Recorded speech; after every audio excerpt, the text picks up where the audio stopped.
लोग के लिए। तो कुछ उधर से सन्नाटा एकदम, हमको लगा कि कुछ गलत गा दिए क्या।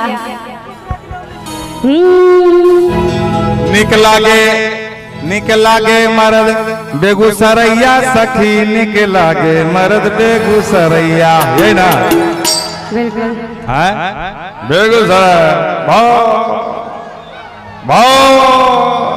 अच्छा पहले कैसा गाइए, लेकिन कैसा है? जिला टॉपर।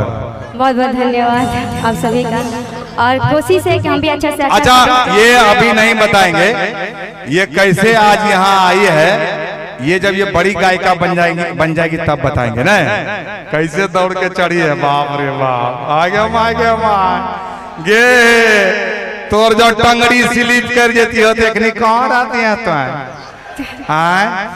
क्या नाम स्ट्रगल करने से इन्हें कुछ मिलता है। देखिए इतने सारे चैनल वाले भैया हैं, सबको नमन करते हैं, और हमारे एक बहुत ही करीबी भैया भी आए हैं। कौन?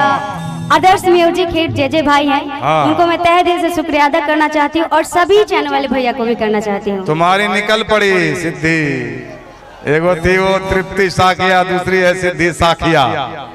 बहुत अच्छा, एक बार इस बच्चे के लिए ताली बजा दीजिए, क्योंकि बच्चे का हौसला अफजाई होता है। और रियल में जब ये बहुत बड़ी गायिका बन जाएगी तब ये बताऊंगा कि आज बेगूसराय में ये कैसे आई है, कैसे कैसे घुसी है ट्रेन में, और कैसे कैसे क्या हुआ है अभी नहीं बताएंगे, ठीक है?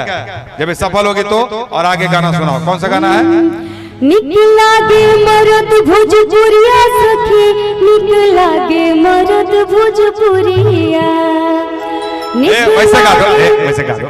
निकला गे छौरा बेगूसरैया सखी, निकला गे छौरा बेगूसरैया, निकला गे बेगूसरैया सखी, निकला गे बेगूसरैया।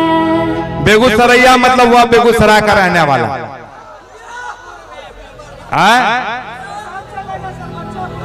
बच्चा। हाँ आपका भी चलेगा, लंगड़ा लुला सब चलेगा।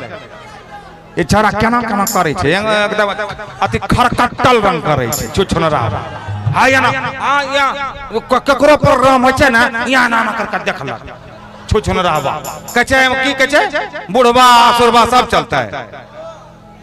तोर त नहीं छो घर बेगूसराय रा तो बाहर साल छे छुछुनर गाओ। निकला गे मरद भोजपुरिया सखी, निकला गे मरद भोजपुरिया,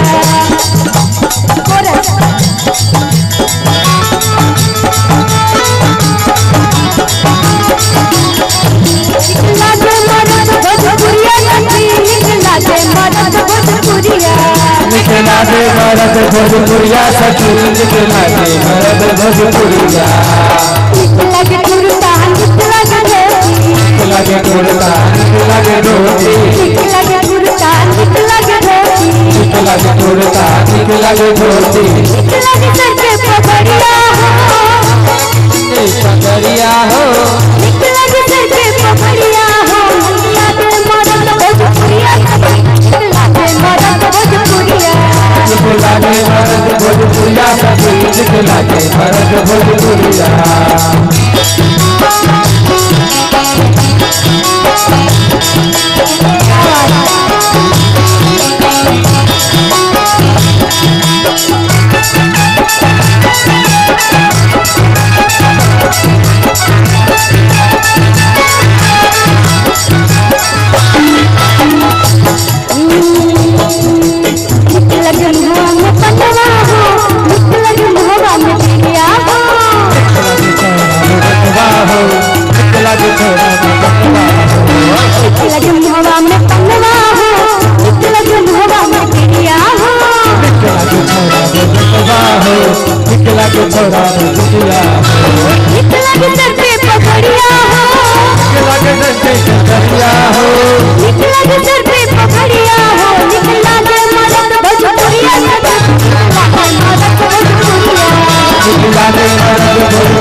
निकला के मरद भोजपुरिया निकला के मरद भोजपुरिया